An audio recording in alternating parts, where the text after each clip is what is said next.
very much, Jonathan, and thanks to the library for having me as a guest. I actually stopped in Virginia on the way up in another terrific library. Cavan seems to be blessed with wonderful modernised libraries, and that's such a change. I don't want to be ageist, but some of you might be in my age bracket. I'm sure most of you are much younger, but God, the old days, libraries were quite different kind of institutions. What would concern me now, going around the country as I have been a lot to libraries, isn't that they get new facilities and buildings, which is great, but that they get to keep the staff to run them. And this is a chronic problem, I think, in local authorities related to libraries and to archives. So, should we give you the new building and now you want people? Do you know what I mean?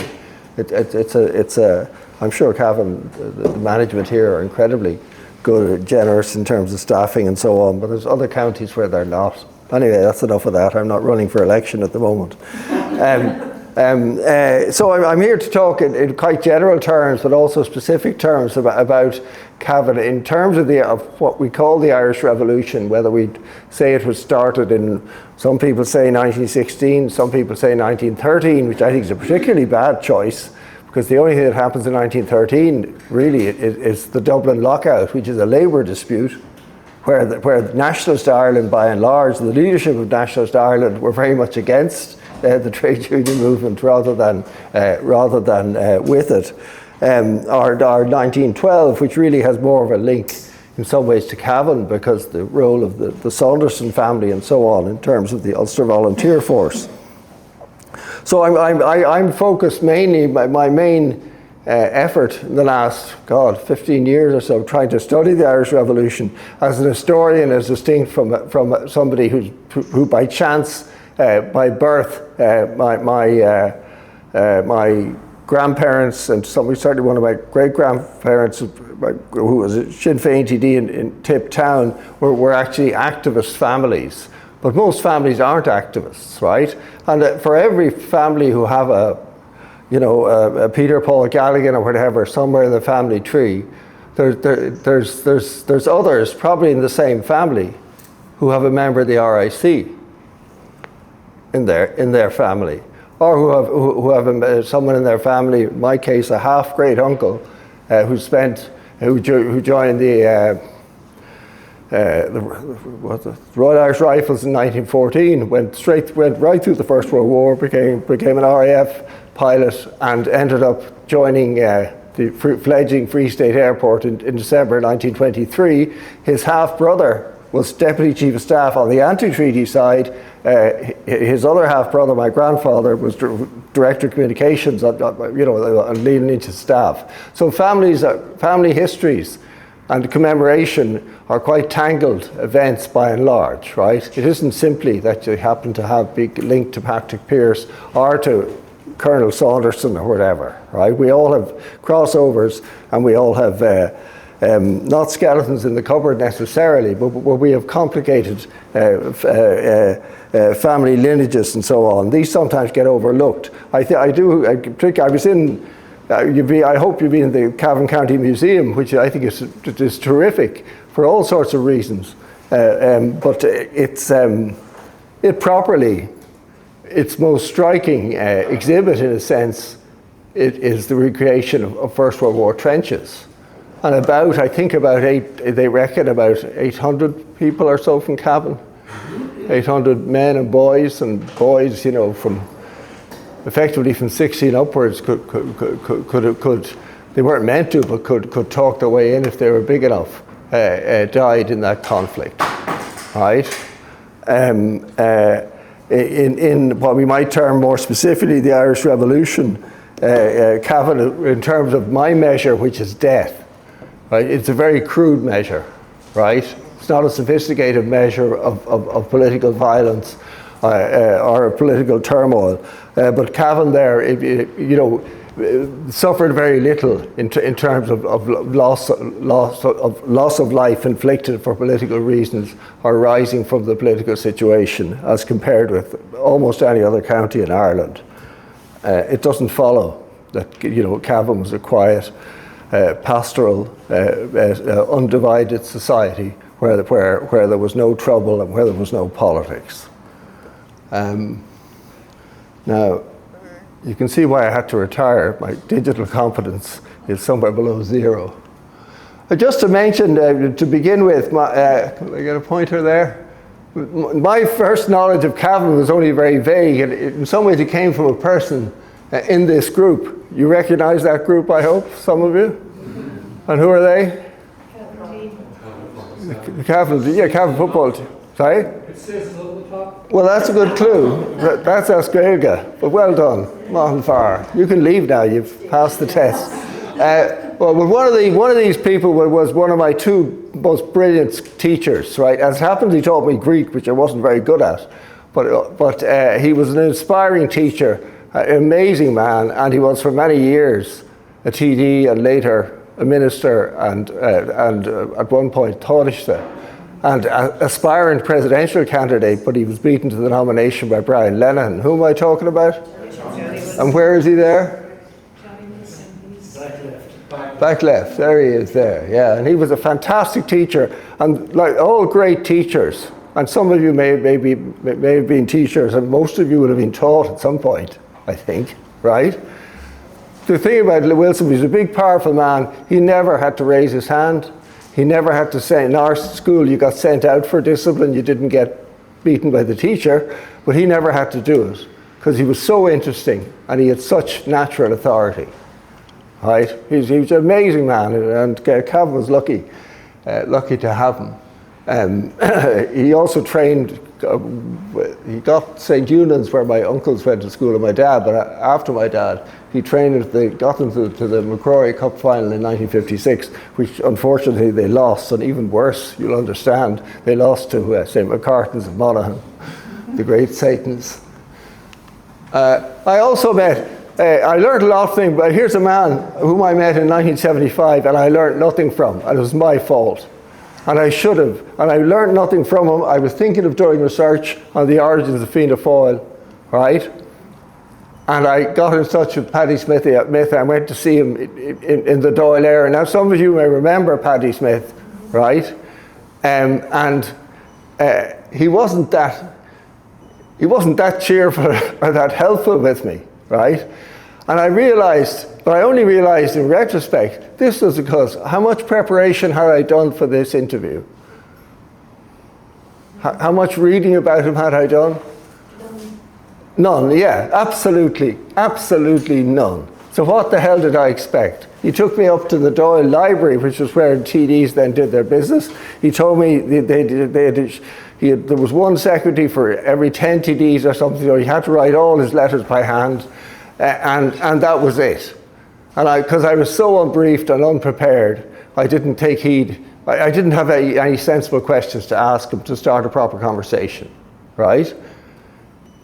Now all of you, many of you still are young, right? Or you were young once, I reckon, right?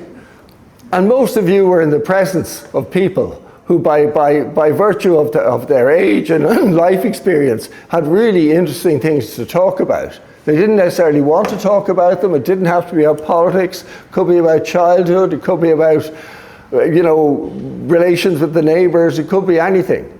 But when you were young, what didn't you do if they happened to talk? Like now, A, you didn't say anything, and B, you didn't listen, and C, you didn't write it down, right?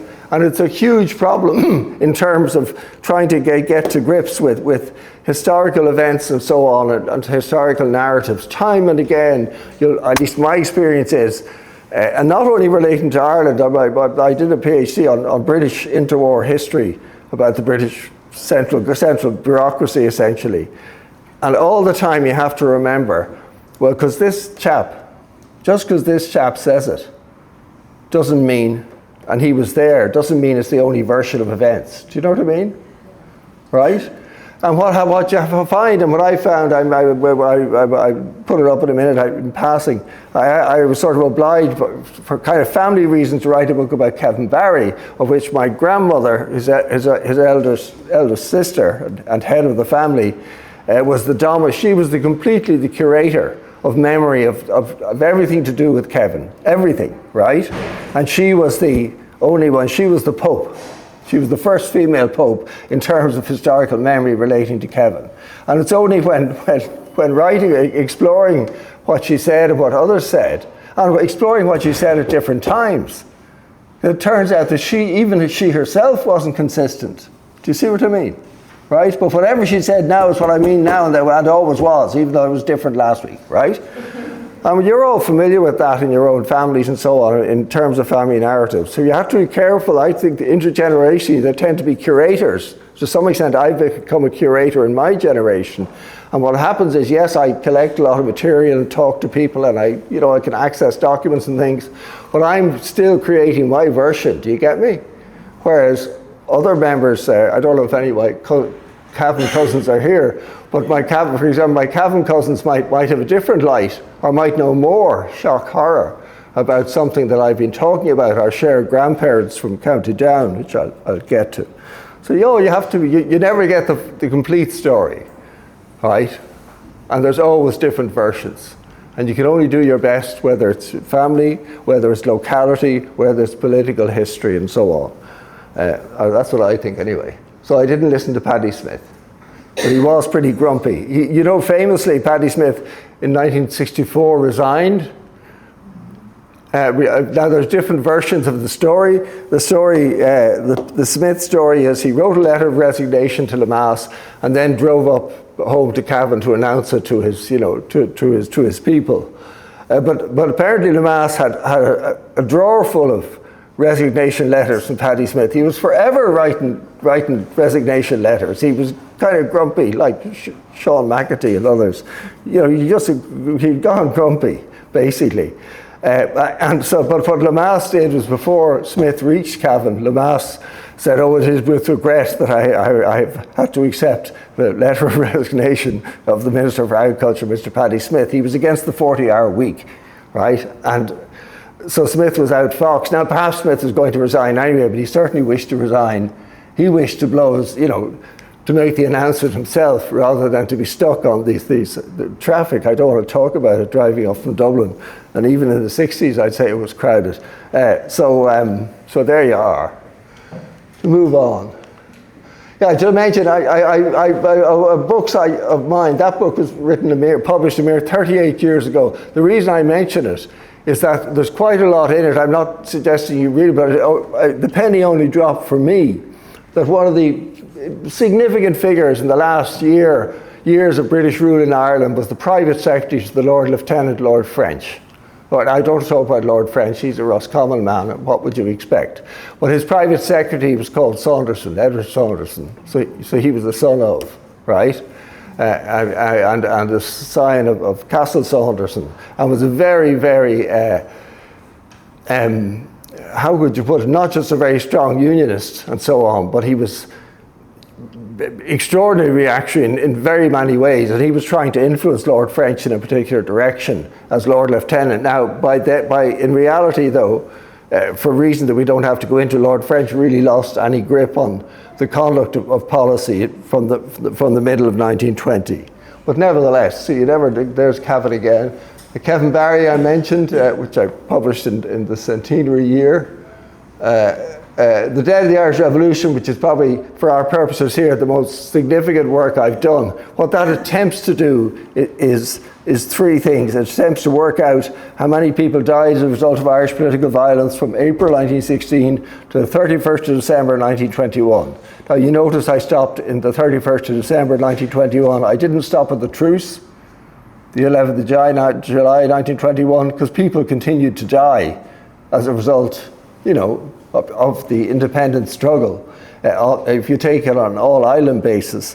And what I'm now trying to do is to write from doing a comparable work from the 1st of January 1922 to the end of 1924, or perhaps even into 25. So I'm trying to you may be familiar, you may have never heard of, there's a terrific book published by a man called David McKittrick and colleagues called Lost Lives. The last edition, I think, was in 2000, which tries to catalogue every single death arising from the Northern Troubles, if you like, from 1966 on, and to give a description of them. And to some extent, I've attempted the same thing there. And also, you don't just list who died, you then analyse the figures to see who was responsible for these deaths, where did these deaths happen, right? And by area and so on. And in that connection, we obviously in Ireland, we have a 32 county island, right? 2 jurisdictions. Does anybody know, or can you guess? It's a pretty easy guess. Between 1916 and 1921, what county, now the county is a crude measure, had the most deaths by population? Remember during COVID we learnt about, not just about deaths, but by deaths as a proportion of the population, which is a very useful thing to get. I wish we got that for road traffic accidents, but we don't, right? But in that thing, does anybody know what county would have been the most violent in terms of deaths as a proportion of the population? From 1917, if we take 1916 out, so that gets rid of Dublin, okay, because obviously most of the casualties in 1916, fatalities are in Dublin. But 17 to 21, what county is the most? No, but you get a special prize anyway. Cork, yeah. If you do 16 to 21, there's a ghastly misprint in this book. 16 to 21, it's Dublin. 17 to 21 is Cork. What's the least violent county in Ireland as measured by fatalities? It's a crude measure. You know, I'm not saying it isn't. Cavan. No. No. No. No. For God's sake, come on, we'll be finished. No, but Laois, there's a prize for Laois as well. Because Laois was really, really violent in the 1880s during the Land War, Queen's County. And in the period of the post-rising period up to the end of 1921, there's, for instance, not a single British soldier killed in Laois. All right? There's, I think, 11 deaths in total over 4 years. 2 of them actually by killings by Black and Tans. But but what's the least violent county? No, but it begins with T. Tyrone. Yeah, Tyrone. What? Look at Tyrone and the recent troubles. Right? And yet...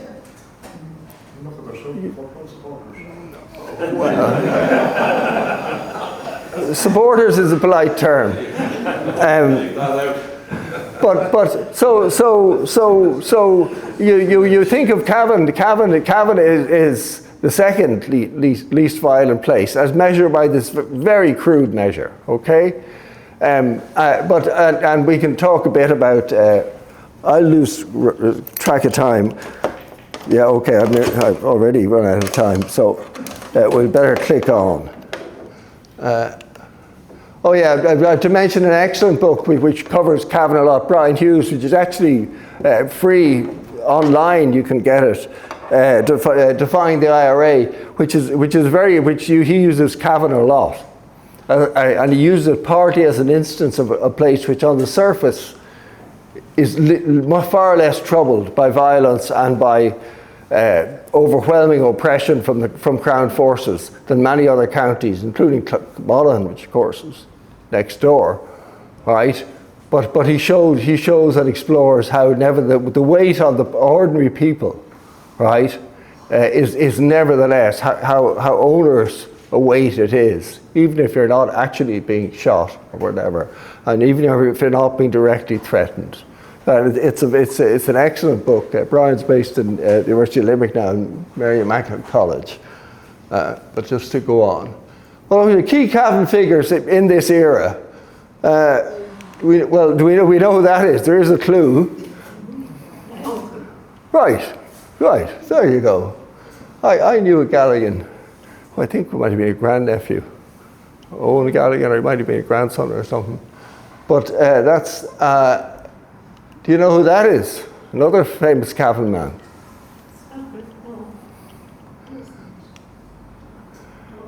An RIC man from who? Kent.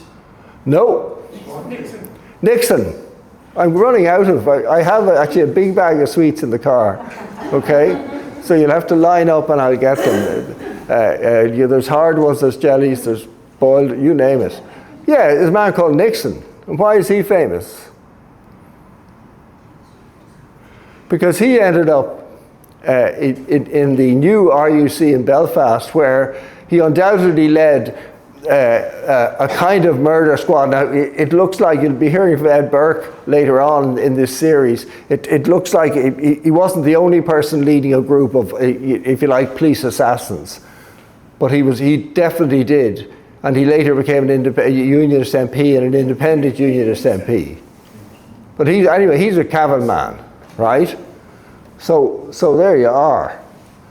So we should remember him too. And he became a kind of he got a very strong kind of working class East Belfast sort of loyalist vote, right? Which made the Unionist Party very uncomfortable with them, because they're essentially, you won't remember Terence O'Neill, but people of that ilk, or, if they don't have titles, they're the younger sons of the younger brothers of people who do. And he wasn't a landed estate sort of type at all.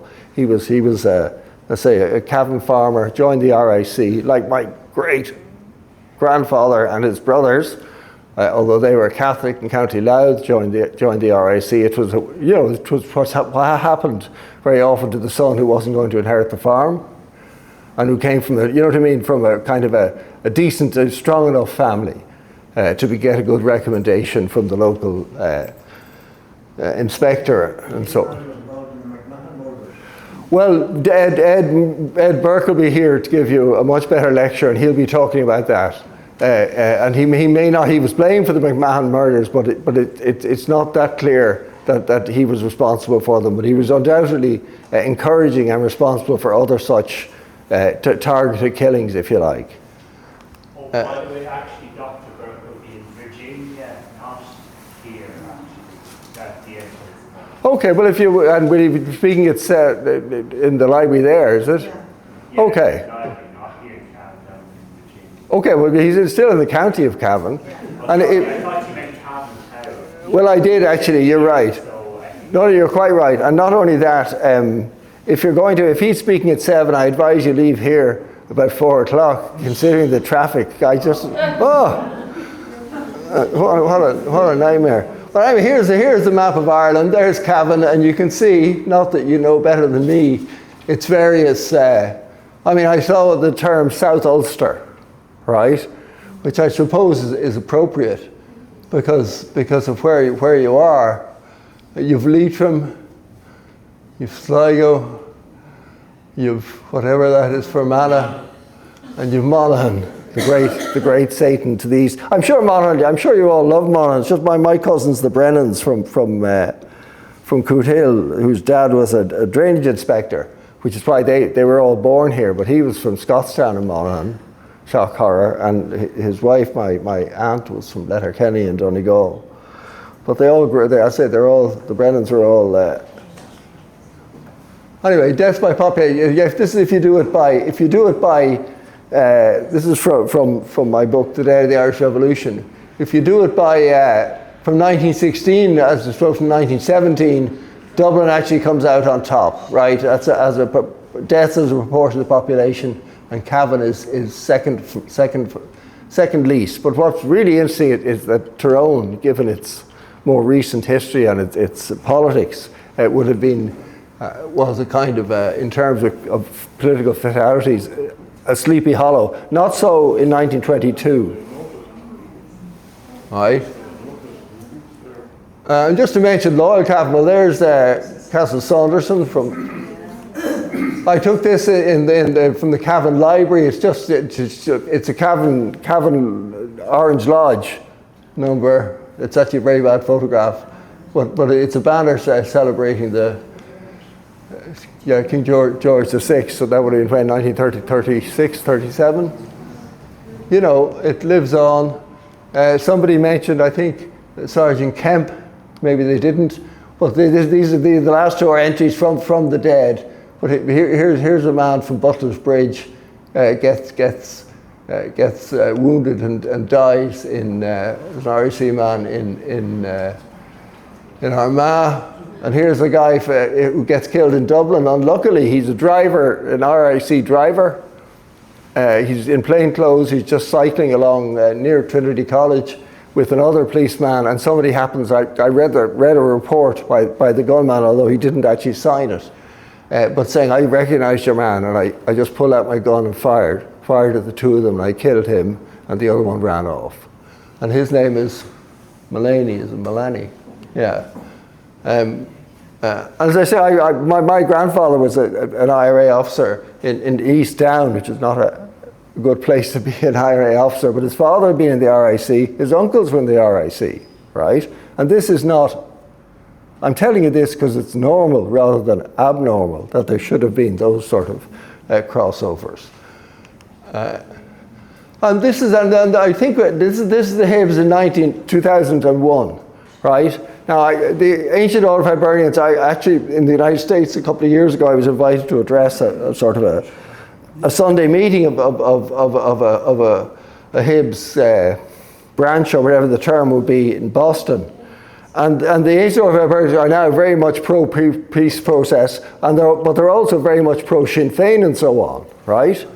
But if you look back at the ancient order of Hibernians, the turn of the last century and so on, they were mortal enemies of what became Sinn Féin, of advanced nationalism. Again, my grandfather, Halpin from County Down, an elderly neighbour, told me in the 1990s there were two ways from where he lived into the nearest town, which was Downpatrick, and you had to choose which to take, right?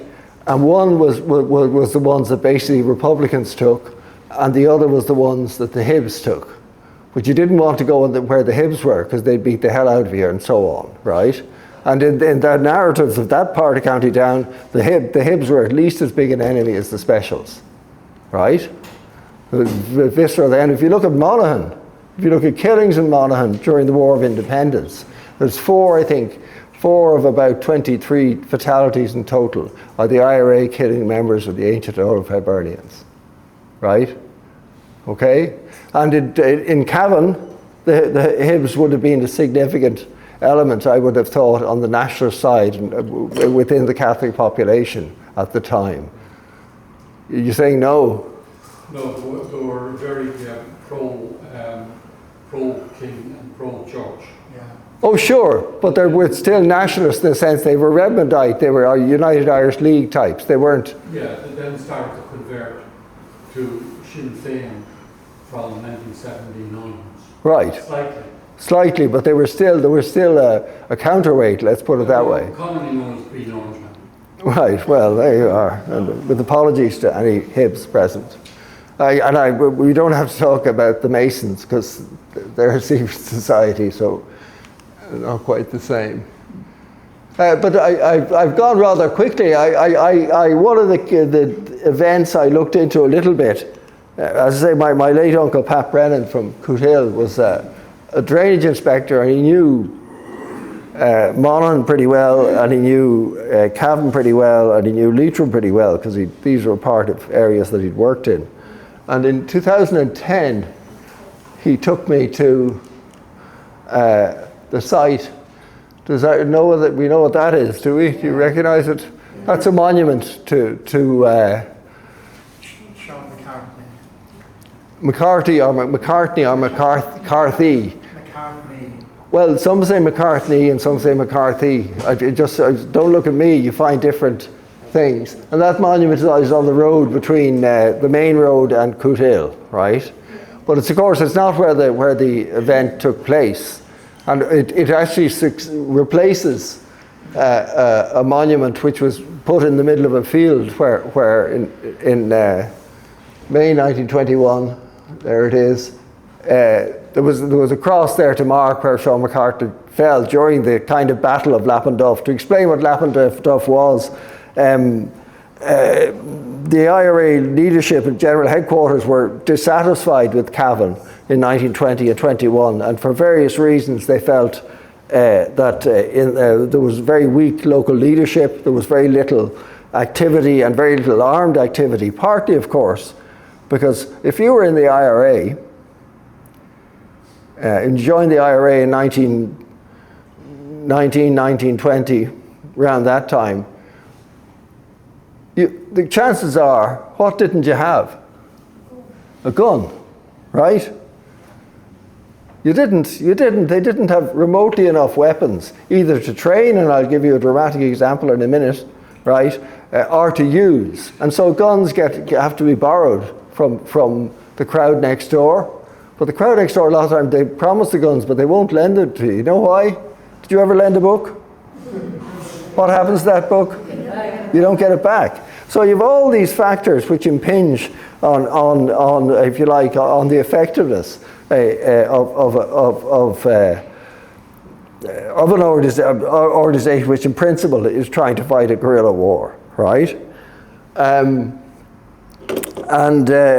happens in Lavendale essentially is that a group of Northerners are sent down from Belfast to train the IRA locally and also to jizz them up a bit. I quote a GHQ organiser, I can't quote it verbatim anymore, but he writes to GHQ saying, this sleepy place, the people I think he calls them half-wits, they just don't want to do anything, right? And anyway, so they send in these sort of young, hard men down from Belfast, and because they're not local, they don't fit in, and apparently a couple of were allowed to go to a pub, and so they were noticed, and word got out, and so the police and military come, I think it's actually the military, to this very remote, I'm not being offensive with Lappenduff, but it's well off the main road, up the side of a hill, or would you call it even a mountain, I don't know, but it's hilly and it's up there, it's not there's no traffic lights, there's no Google Maps, there's nothing, but they get there, and they take them by surprise, and after a gunfight lasting some hours, one of the IRA men from Belfast, Sean McCartney, goes out in an attempt, I think, to see what the score is in terms of where are we, and none of the group seem to know what's happening.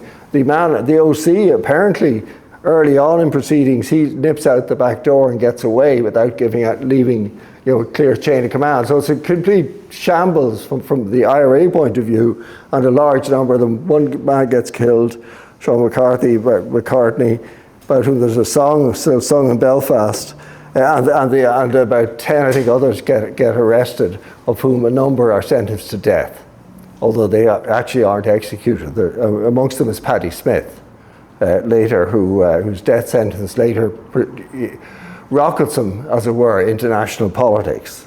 He was obviously a very capable man, I'm not saying that. But anyway, there's the monument. There's Tom Hannigan, on whose farm it is. There's my uncle, Pat Brennan, who died about, 8 years ago.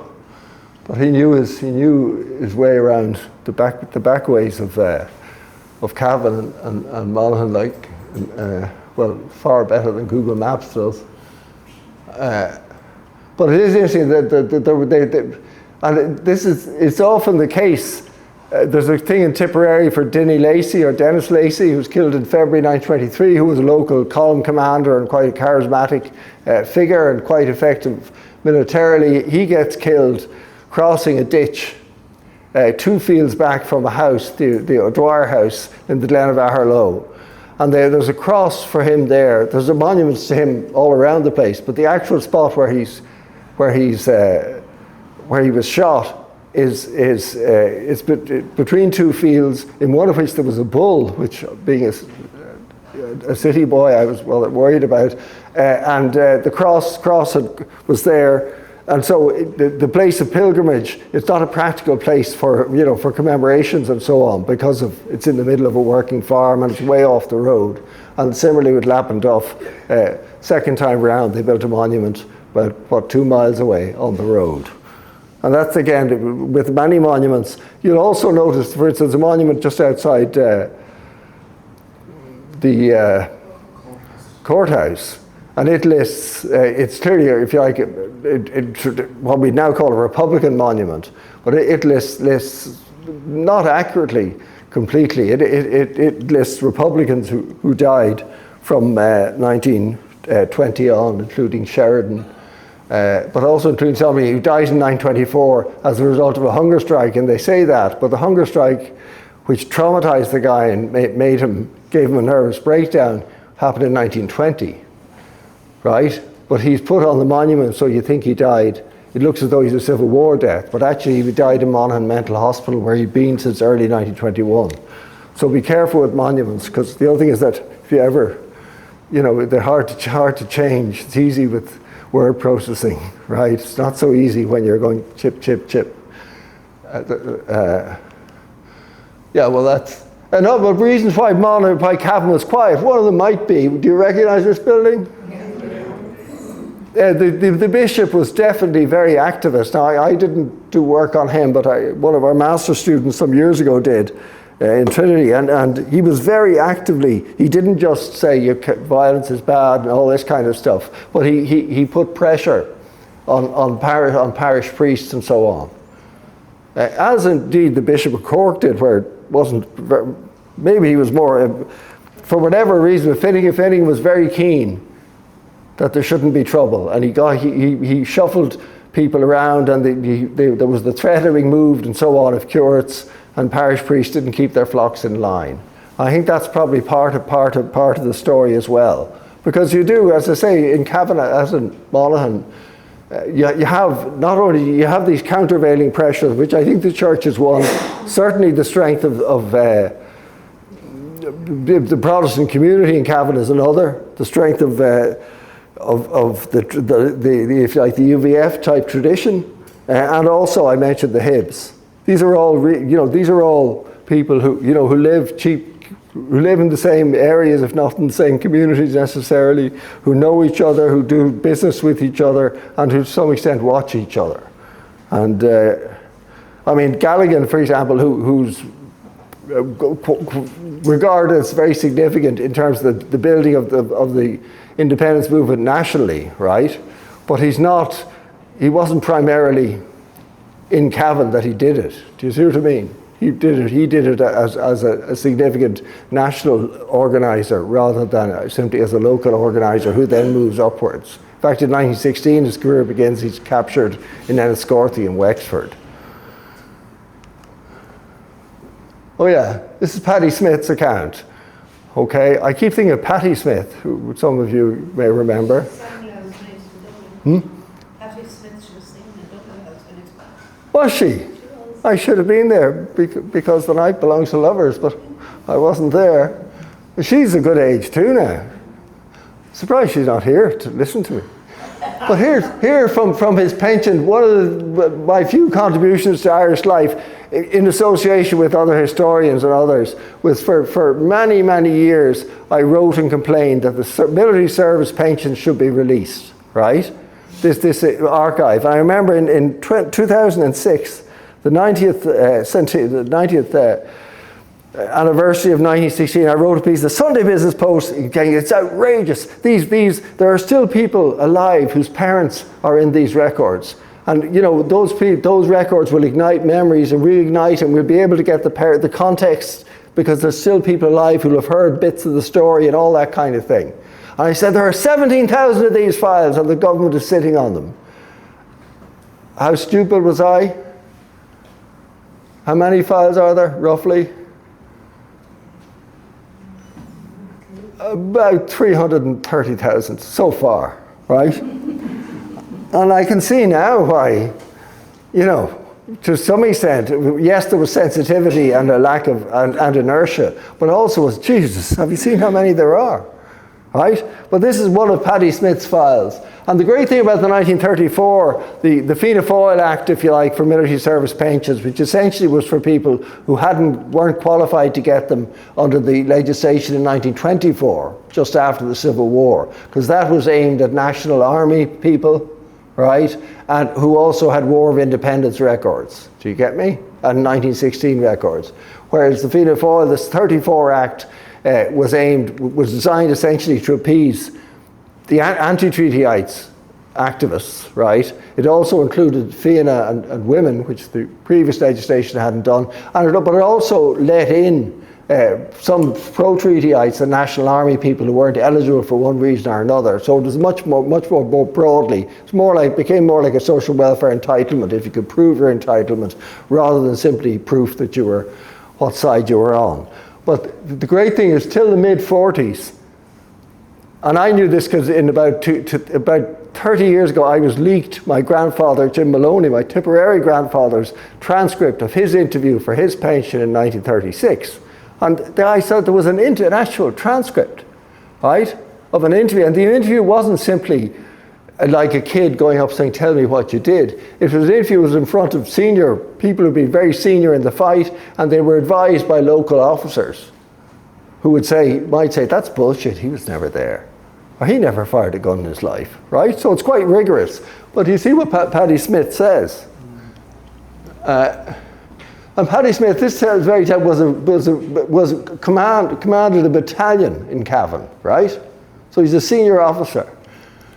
And he says, where were you? Were you in this? Yeah. Were you surrounded there? Yes. In the house? Yes. What were you armed with? Well, we had a certain amount of rifles. What had you? Paddy Smith, I had nothing. Right? You did no firing that day? No. Houses did no arms that day. We hadn't all the rifles. In the first place, I had no experience of a rifle. He'd been going around Cavan saying, join the IRA. Join the fight. Right? And he's not making this up. Do you see what I mean? It's amazing. I was going in there for training purposes, and I hadn't been long in it. You were attacked under fire, blah, blah, blah, then you were captured, and so on. He goes on. I was with the group.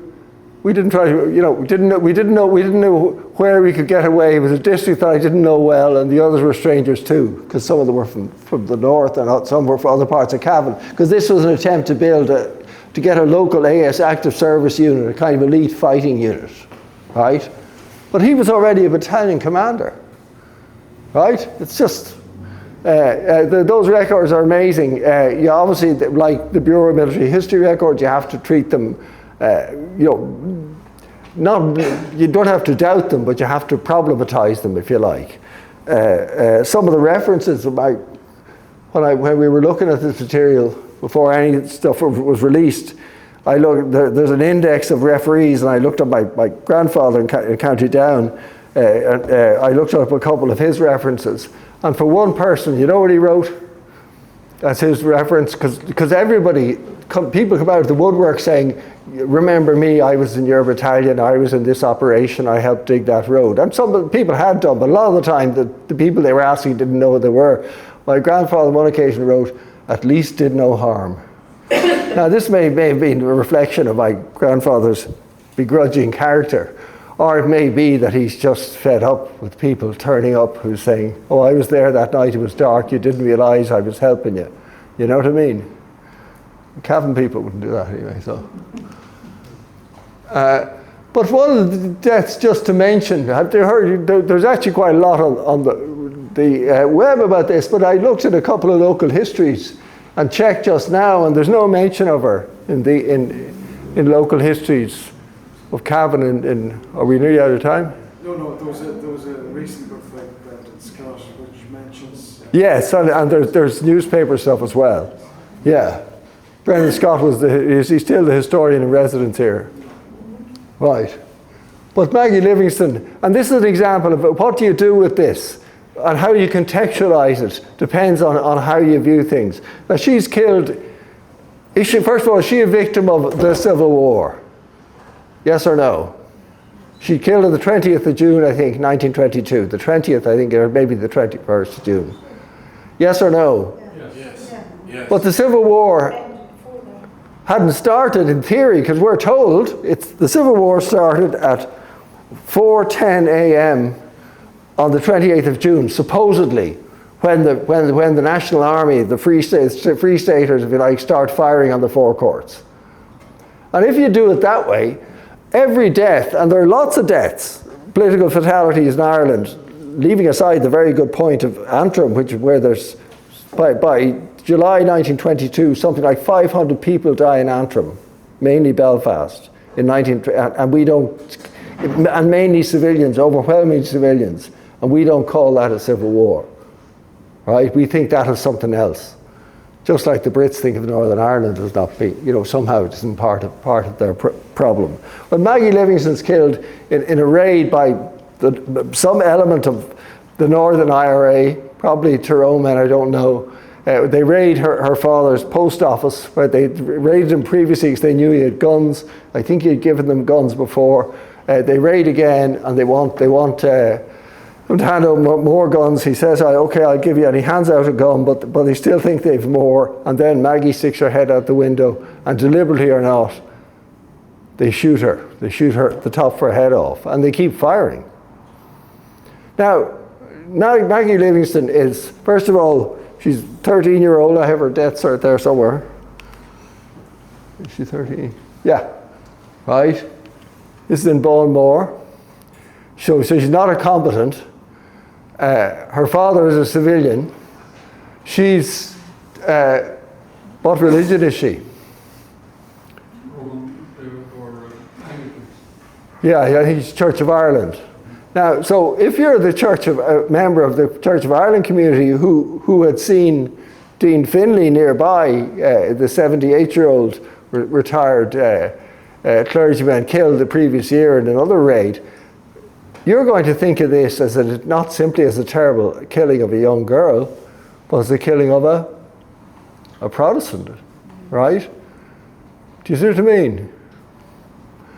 And if we look at other civil wars, and most of you will have been alive in the 1990s when we saw, more recently in Syria, but closer to home in the former Yugoslavia, where you saw an appalling conflict, including a huge amount of inter-ethnic killing, right?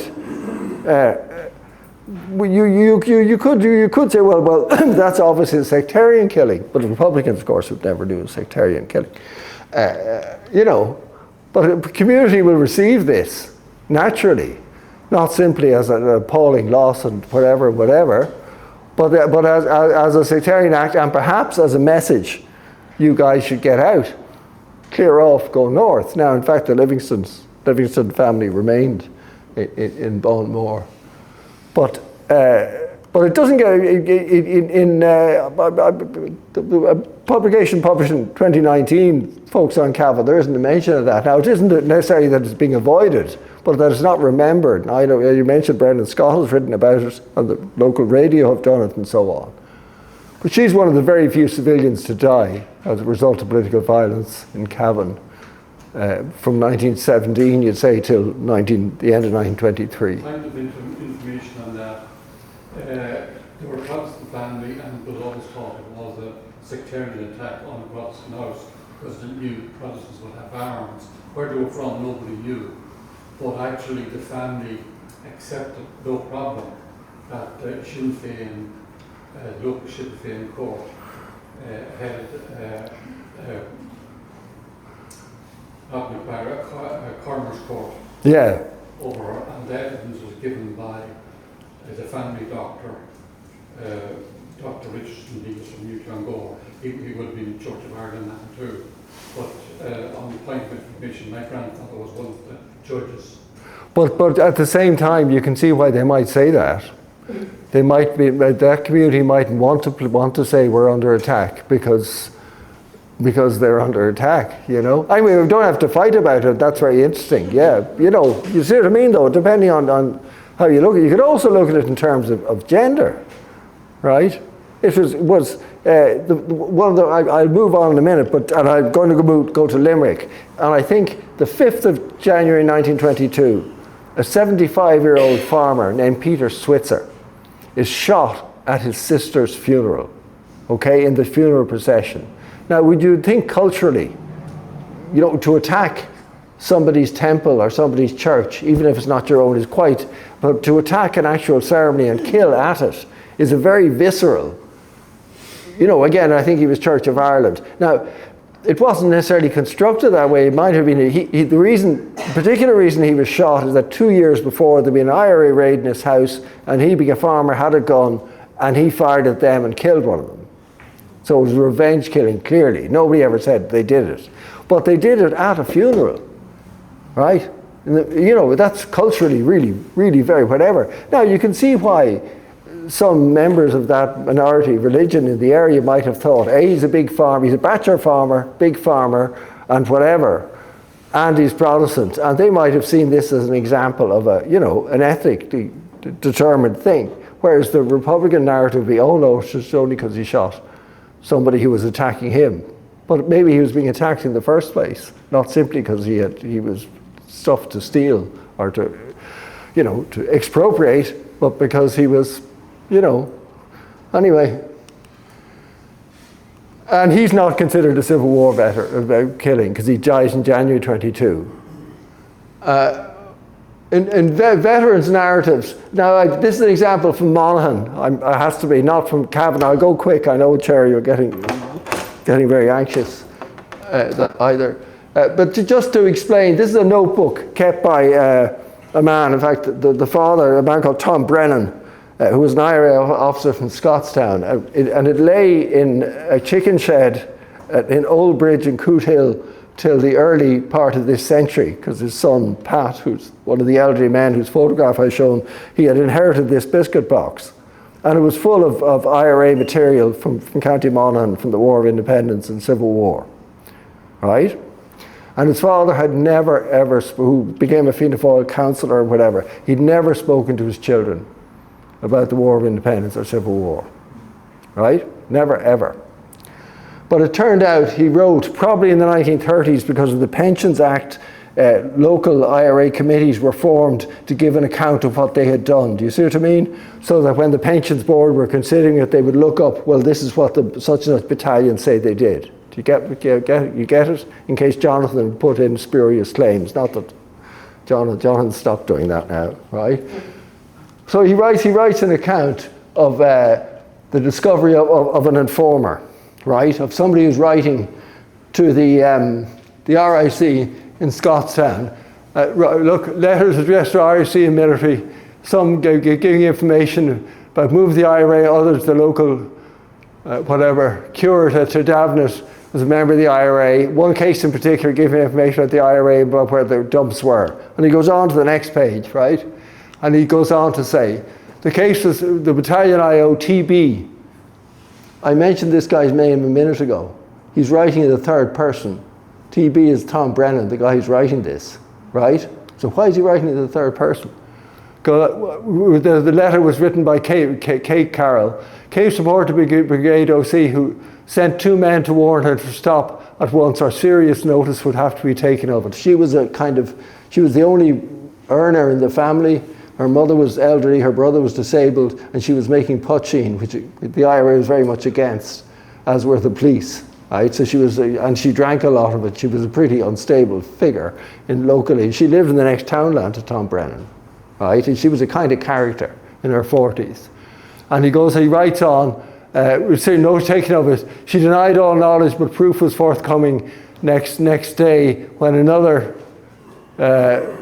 he'd been missing a letter. He's missing another letter describing the man who had given her the warning, and he goes, etc.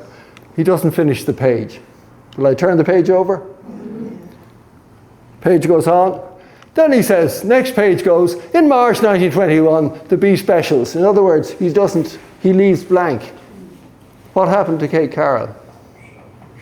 She was taken out, dragged out at night, screaming in front of her mother and sister, and taken up the mountain by 6 men, probably including Tom Brennan, because the officers tended to be. She was being court-martialed on the side of the mountain, and she was shot dead. Right? But I think it's very telling, and it was Pat Brennan, his son, when he found this, told me about it, that he'd left that blank. Do you know what I mean? His son's view was he couldn't write down what had happened. And then the chicken, he'd given me the box of documents, which is now in the Monaghan Museum. And then there was a second tranche of material, which included this, right? Which again, his father had it hidden. And it's quite likely, that's a 1911, whatever it is, American automatic pistol. It's quite likely that was one of the guns used to kill that unfortunate woman. You never know, but that's Monaghan, nothing. But just, I was going to talk a bit about my grandfather because I say his grandchildren, the Brennans of Coot Hill are here. But you find out, I won't talk about him except to say you find out a lot in the Bureau of Military, in the military service pensions that you didn't know about your own family. Often to the good, but not always. But just to say another murder, does anyone heard of this one? Yeah? No? And it's a very interesting case. It's a girl who's in Swallow. She's from a farm just across the border, about a mile, less than a mile from Swanland Bar. Excuse my pronunciation if I got it wrong. She's in there visiting relatives, and she and another girl walk home. They say goodbye near the laneway to her house. She's just on the border. And she's found next morning horribly beaten up. Her teeth are lying around the place. And she either has been raped or was in the course of being attempted to be raped, was murdered. Her head was smashed in. Right? Now, the thing is, first of all, this is a cross-border issue, because where actually was she? Her body is dragged, has clearly been dragged a while. So did the crime take place in the Free State or in Northern Ireland? Nobody knows. In fact, the RUC and the Garda, the newly formed Garda, they actually come to each other's inquests and things, right? Because nobody quite knows what's happened. She was a trainee teacher. She was in the Louis in Carrick Macross. Or had been, really. I think she might have finished. 21 years old, God love her. They say here, died defending her honour. The file I found about her is in Belfast, right? And the question is this political, right? Is this a whatever? Now, sadly, you don't need politics for a girl to be assaulted, in Ireland then or now, right? And some of the writing about it tends to be understated, to put it mildly. The kind of the female experience in life generally in Ireland, and certainly in times of political turmoil, but she's found dead. So who's to investigate and who done it? Now in this case, the suspect is a young man called David McVitie, right? Whose family were from the southern side, right, from near Swanland Bar, but who moved north, right, as some Protestant families did, for whatever reason. But what happens? The question of should he be extradited or not, again, the young people here accepted, we grew up, or when we were younger, extradition was a big issue, do you remember? North and South and so on, and for political offences connected with political offence. So it's a terrible issue and difficult issue all around. But here's the Dawson Bates, the Minister for Home Affairs, not a very broad-minded man, if you know anything about him.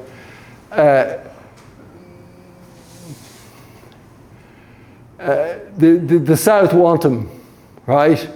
And this is a letter from his lawyer saying that the Southern inquest on him was a fix. They were after him because he's a Protestant and his brother's in the specials, right? And he's a man of unimpeachable character. Now, this is the lawyer's pleading, and he goes on. From inquiries I have made this man and his father born a good name. I trust therefore the matter will receive due consideration. The prisoner will be discharged from custody at an early date, as his father, who is now an old man, is unable to put in his crop, which is a rather serious matter. So as far as I can think, there was never a case arising from that murder, and at least part of the reason is not whether the man was guilty or innocent, but that his family argued that to extradite him to the South would was politically motivated, and he would get an unfair trial. And it's an interesting inversion of arguments which we heard for decades in this jurisdiction, not about crimes like that which look like a private crime rather than a political crime, but it also looks, if McVitie was indeed the perpetrator, it is it's not a sectarian crime, but it is a cross-religious crime, if you like. And the net result is, as far as I can find out, nothing happens. So the Lundy family get no justice, and she gets no justice. Okay, I've a lot of boring charts which I won't show you. So just really to sum up, because I've gone on too long, but there's no question that in terms of crude body count, Cavan is a quiet county, right? If you leave out the First World War and obviously the loss there of people of all denominations, almost all men, fighting in the Great War, right? But even when you get into the very small numbers, less than 1% of fatalities in the Irish from 1970 to 21, less than 1% would be occurring in Cavan, and less than 2% are from Cavan. So for whatever reason, the scale of loss within families and so on isn't comparable, say, to, well, particularly to Cork or whatever. But that makes Cavan belongs with most of the Ulster counties certainly from 1916 to 21, 1917 to 21, in being relatively quiet, right? With the exception, as the chap at the back pointed out, of Belfast. Because Belfast in 1920, was what, over 300 people die? Almost, I think there's 2 British soldiers killed in Belfast. There's 13 policemen killed, right? So almost all the deaths in Belfast in 1920 and again in 1922 are civilians, right? In what we call our Civil War, the one that started the 28th of June 22, how many civilians are intentionally killed? I'm trying to find out. I would guess, if you do it from the forecourts onwards, I guess maybe 50 or something, right? Civilians are not targets during our Civil War. There are much more targets in the first 6 months of 1922, as Livingston is an example. There's another, there's a blacksmith in called Sadler, who's killed by the IRA in the early months of 1922 as well. But there isn't. Civilians aren't part of the. They're not meant to be part of the conflict. Most civilians who die in what we call our Civil War die because a bullet.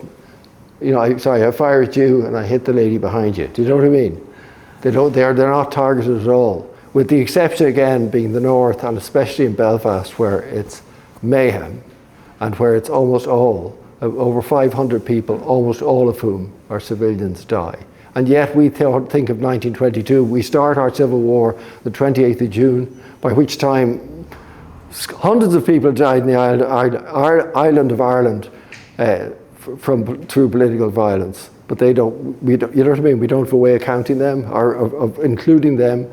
And we also go on to post when the Civil War ends, when the referee basically, it's a bit like, wasn't there an All-Ireland final about 25 years ago when the referee blew the whistle 2 minutes short? Well, the kind of, it's not quite like that. It's more like was it a National League final where Cork walked off because they had to catch the train, wouldn't play extra time, right? Well, the Republicans, in a sense, because they're losing, they kind of just walk off and say, oh, well, we're dumping arms, we're not surrendering, the war isn't over. And that, we'll say, is the end of June, the end of May 1923. But political killings continue. And political deaths continue because people die in prison and so on. But also political killings continue because there's a lot of guns out there, right? There's a lot of people very often unsettled, destabilized, doing hold-ups because they want to get food or money, or they want to take revenge and so on. So my overall thesis is that if we're looking at the island as a whole, it makes much more sense. And looking at deaths arising from political violence, it makes much more sense to start in January 22 than it does on the 28th of June. It includes those people, and that's an all-island project. And whatever your views on an all-island future, right, we should be able to look at to have an all-island past in terms of our political violence. Okay, I'm finished. Sorry for going on.